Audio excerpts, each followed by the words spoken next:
खेल में 11वां प्रश्न आएगा। इसका मूल्य है 7.5 लाख रुपए। तीनों लाइफलाइन जीवित हैं, बहुत सोच समझ कर खेलिएगा। जी सर।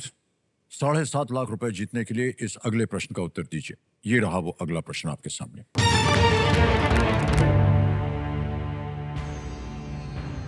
कौन सा राष्ट्रीय उद्यान जो कभी मयूरभंज के राजघराने का शिकार क्षेत्र था, आज भारत का एक प्रसिद्ध बाघ अभयारण्य है? Which national park, once the hunting grounds of the royal family in Mayurbhanj, is today a renowned tiger reserve in India? Options: A. Simlipal National Park. B. Kuno National Park. C. Ranthambore National Park. D. Pench National Park.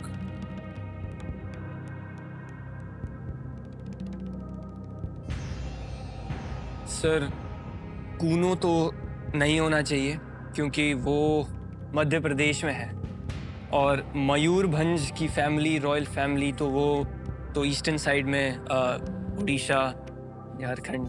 Ranthambore Rajasthan में है। पेंच मध्य प्रदेश में है। Sir Similipal होना चाहिए जितना तो मुझे लग रहा है, क्योंकि सिमलीपाल उड़ीसा में है, मयूरभंज उड़ीसा, सिमलीपाल।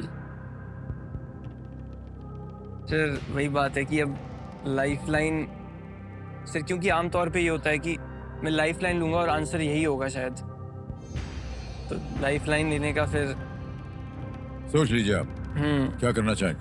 सर सिमलीपाल लग रहा है सर मुझे तो बहुत ही स्ट्रांगली। क्या करना चाहेंगे? National park. सर पेंच नहीं, और संकेत सूचक लेते हैं सर। लेंगे? जी संकेत सूचक लाइफलाइन लेना चाह रहे हैं, इसको अंकित कर दिया जाए। अब मान्यवर कंप्यूटर जी से आग्रह है कि इनको एक हिंट दे दी जाए। This tiger reserve is located in Odisha. Sir ए। लगा दे ताला? बिल्कुल सर। ए पे ताला लगाया जाए। सर बिल्कुल सही जवाब था, बिल्कुल सही जा रहे थे आप भाई साहब। और आपका प्रोसेस ऑफ एलिमिनेशन जो था वो बहुत सुंदर था।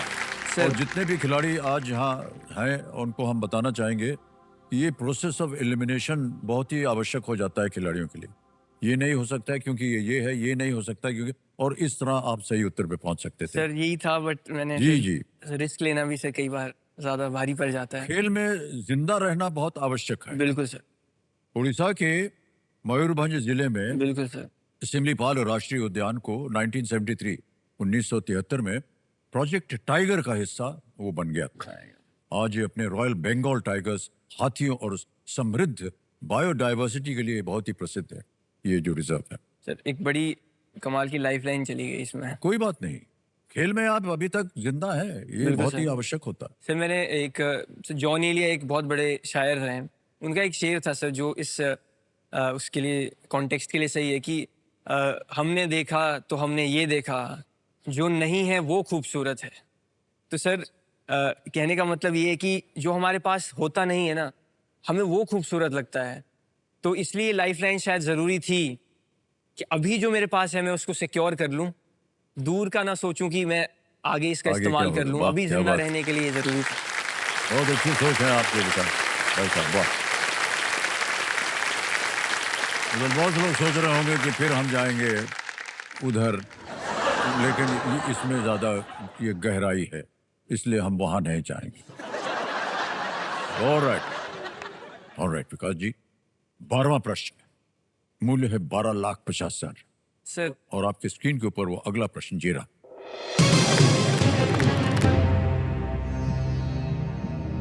न्यूरल नेटवर्क जिसका विकास हॉपफील्ड और हिंटन के नोबेल पुरस्कार विजेता कार्य के आधार पर हुआ था, ने इनमें से किसकी बढ़ोतरी को प्रभावित किया?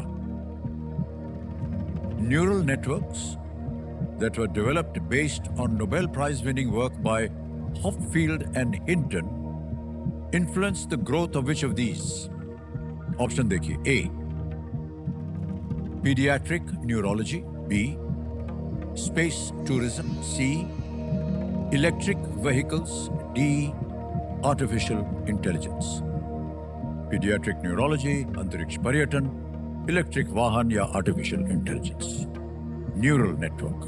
सर ये 2024 के जो नोबेल प्राइज विनर्स हैं, जॉन हॉपफील्ड, जेफरी हिंटन, ये उनका है। और न्यूरल नेटवर्क्स बेसिकली सर क्या होते हैं कि तो जैसे ब्रेन में हमारे न्यूरॉन्स होते हैं जो कि मैसेज को रिसीव करते हैं, फिर उसको प्रोसेस करते हैं, ट्रांसमिट करते हैं आगे, उसी तरीके का कुछ काम था।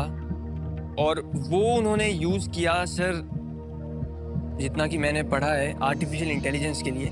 क्योंकि एक कॉन्सेप्ट होता है sir ANN, artificial neural network. क्योंकि ये सर जो जैसे चैट GPT है या जेमिनाई है, ये LLM मॉडल्स हैं सर, लार्ज लैंग्वेज मॉडल्स। तो इनकी भी ट्रेनिंग की जाती है, डेटा फीड किया जाता है। तो फिर इन न्यूरल नेटवर्क्स का काम उस डेटा को यूज़ करके उसको प्रोसेस करना और ये सब करना होता है। तो सर डी पे चलते हैं sir. Please lock D, artificial intelligence. D artificial intelligence, D पे कह रहे हैं ताल लगाने के लिए। अनबिलीवेबली वेल प्लेड सर, क्या बात है, वाह।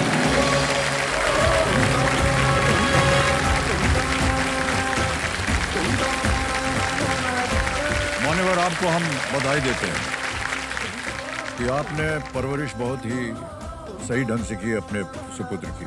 आज देखिए कैसे कैसे प्रश्नों का उत्तर दे रहे हैं ये, और ये केवल तभी संभव हुआ है जब आपने कर्ज लेकर के सोचा कि इनको शिक्षा की ओर बढ़ाना चाहिए। आज वो शिक्षित होकर के ऐसे ऐसे प्रश्नों को, और साथ में उसका इतिहास भी बता रहे हैं क्या होता है। ये आम बात नहीं है, और आपको हम बधाई देते हैं, और आपको क्योंकि आपने वो शिक्षा प्राप्त की। जॉन हॉपफील्ड और जेफरी हिंटन ने ऐसे मॉडल तैयार किए जिन्होंने कंप्यूटरों को जानकारी सीखने और याद रखने की क्षमता दी, जैसा कि आप अभी कह रहे थे। जैसे कि एक मानव मस्तिष्क कार्य करता है, उनके कार्य ने आज के AI टूल्स जैसे वर्चुअल असिस्टेंट्स और इमेज रिकॉग्निशन तकनीकों की नींव रखी उन्होंने। सर बहुत बहुत बधाई आपको मान्यवर। धन्यवाद।